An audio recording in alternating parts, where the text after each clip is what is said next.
Chapter 42. Odd Developments. It was in moments like that that Lith felt how heavy a bottleneck was.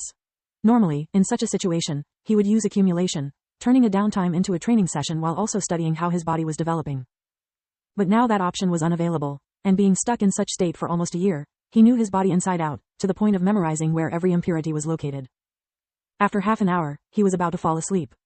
Hope the Count doesn't mind me snoring a little. Lith, why don't we open Nana's goodbye gift? I'm really curious, Solus said. I'm not. That stingy old hag just gave me a piece of paper. I bet it's a list of souvenirs she wants me to buy for her. A small friendly bet was better than doing nothing, so he took out the small envelope and read its content. Lith had lost the bet. It was a brief letter. Dear Lith. Now that you are going to a magic academy, away from the prying eyes of your parents, you deserve to know the truth. Sure, magic holds a forbidden spell that I never taught you. Now you are old enough to know. It followed a short but precise description on how to use darkness magic on himself to avoid unwanted consequences from the intimacy with girls. It was a birth control spell. The letter closed with a. Remember to always be a gentleman and have fun. You'll thank me later. With love, Nana. What a dirty old lady. I'm not even 12. Lith couldn't stop from laughing out loud. The idea of Nana being the one worrying about his sex life was hilarious. It's this about something Lady Nerea wrote? An anecdote? Can I see it too? The Count was very curious. Seeing Lith laugh was a rare occurrence. After reading the message, Count Lark became purple from embarrassment. The scene made Lith laugh even louder. Oh my, the Count is such a softie. Getting flustered by such stupid thing. Sometimes he seems straight out of a manga. Lith, this is no laughing matter, the Count said. I appreciate Lady Nerea's concern, but I still find it ill-timed and vulgarly expressed. The matters of the heart should be treated with more tact, especially with someone young as you are. Lith couldn't help but renew his laughter.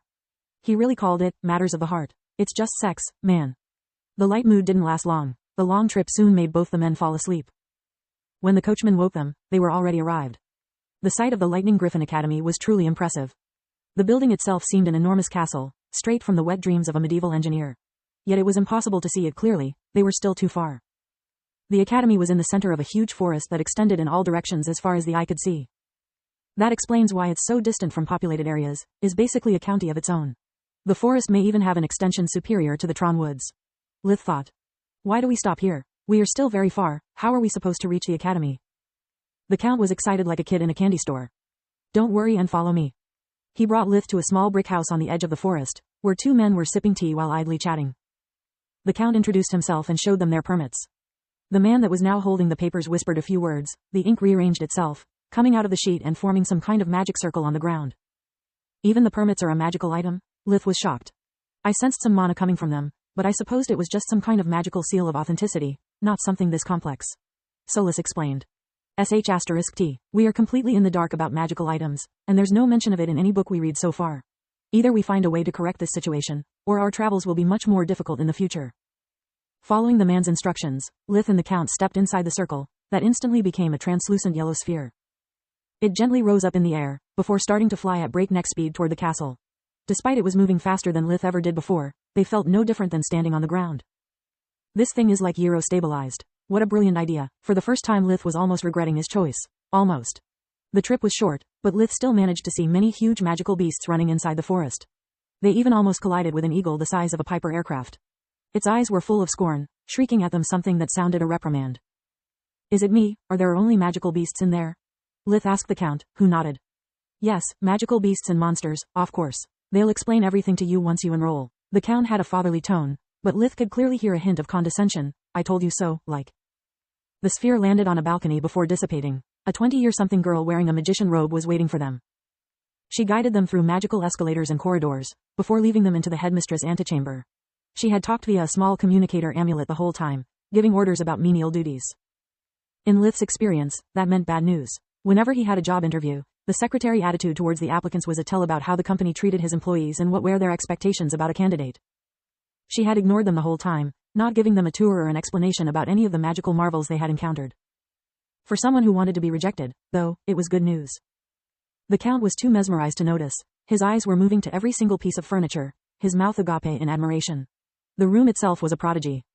Despite no visible source of light, be it windows, torches or light stones, every nook and cranny were lighted as the morning sun was shining above their heads. What do you think of this?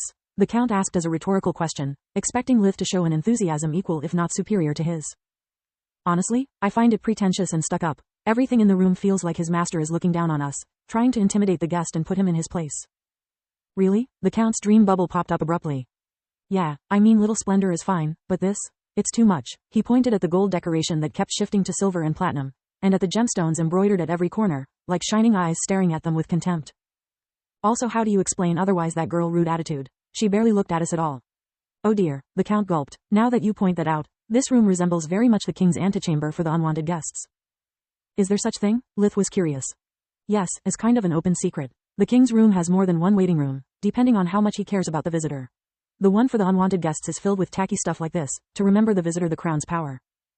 It's also filled with painting depicting the previous kings and queens slaying rebellious nobles or mages. Depends on whom he wants to pressure. Like these ones, Lith pointed to many magical paintings, all of them were short movies, showing how the Mage Association got rid of entire families of unruly nobles throughout history. The event depicted would go to the point of showing the bloodshed, the mansions set aflame, before starting to tell their story back from the beginning. Precisely, the Count swallowed loudly. Expecting to have to wait for hours, Lith made himself comfortable, trying to get asleep again. He wasn't disappointed. When the Count woke him up, he could see from his face that he had quite some pent-up stress. He had waited patiently for long enough to get the message. Don't say a word. If we want to salvage this thing, we need tact and diplomacy. Leave everything to me, Count Lark said with barely a whisper. The headmistress' office was much less tacky than her antechamber, resembling very much a common principal office from Earth. She was a woman at least as old as Nana, but time had been kinder to her. Her face was full of wrinkles, but her eyes were full of energy and life. Unlike Nana, she was ready to live a long life and stood straight as a string. Her hair was almost completely gray, only some shade of yellow still remained. She wore a robe with the colors of her academy. It was of a light blue, while all the decorations were of a bright yellow, most likely gold. The way its fabric had been woven made it seem like every movement of the headmistress was the wind moving through the sky, while the gold embroidered appeared and disappeared like sudden lightnings. She had only smiles and nice words, but Lith's instinct could sense no warmth in her. Dear Count, we haven't met for too long. She extended her hand to him. You are too kind. It's only my fault that I can't bring you enough promising youths. The Count's poker face was impeccable. All traces of stress and anxiety had disappeared. His words were calm and gentle, like meeting a long-lost sister. Please, have a seat. Sorry for the long wait, but as you know this is the busiest time of the year. The apology sounded fake like a $3 bill. Do not apologize, I completely understand. Now, sorry if I go straight to business. I do not want to waste any more of your precious time. The Count took out a folder that contained a chronicle of all feats Lith had accomplished, together with his official merits count. The headmistress pushed the folder back. No need. We always do a full background check on every applicant. I must say that you brought me a really interesting fellow. This time it was Lith's turn to gulp loudly, cold sweat going down his spine. What the heck did I do wrong? She took out a folder of her own, much thicker than the previous one. I can see that this young man, Lith, has earned a lot of merits by healing the poor and by getting rid of many of the menaces that threatened your county. Did you know that the criminal underworld has nicknamed him Scourge? Beats me how the heck my beast title reached their ears. How can delinquents and magical beasts view me in the same way? Lith thought. It seems that he likes his bounties dead as a doornail, and that's good. Being merciful with the scum of earth can only bite you in the back, sooner or later. He also had quite a number of magical challenges with some noble youths. And that's bad, right? Lith clenched his fist, full of expectation. That's good too. A true mage must not fear to defend himself or his name. In our business, talent and power are more important than etiquette. Not to mention that those who have not the skill should not fly too close to the sun and then complain about getting burned. Lith felt like the earth was collapsing under his feet. So instead of sabotage, I self-promoted all this time? F***ck me sideways. But, suddenly Lith's hopes revived, like a phoenix risen from its ashes. Sadly, I must say that he doesn't meet the requirements for a scholarship. I'm really sorry. F***ck yes. I forgive you, deceiving B***tch. I did it, and that's what matters. The Count turned pale as a ghost. May I know why? Talent, skill, heart. I dare to say he is the best one I ever brought here so far. His voice was broken. Lith felt bad for the poor man. Of course you can, you deserve to know. You see, the real problem lies not in your protege, but rather in his mentor. Excuse me? Blood flushed back in the Count's face.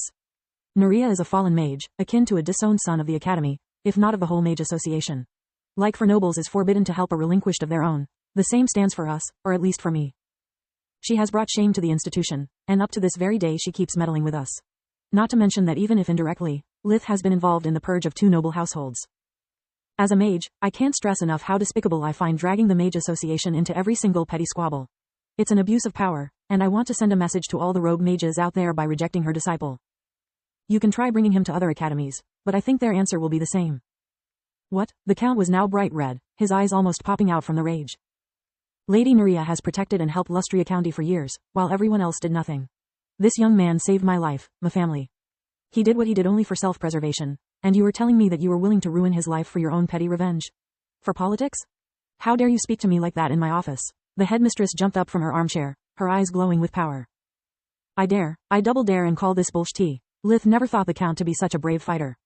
You were just sacrificing a mage, and a powerful one, for your own political gain. Lith, let's go. The air stinks in here. Before going out the door, the Count turned back, yelling.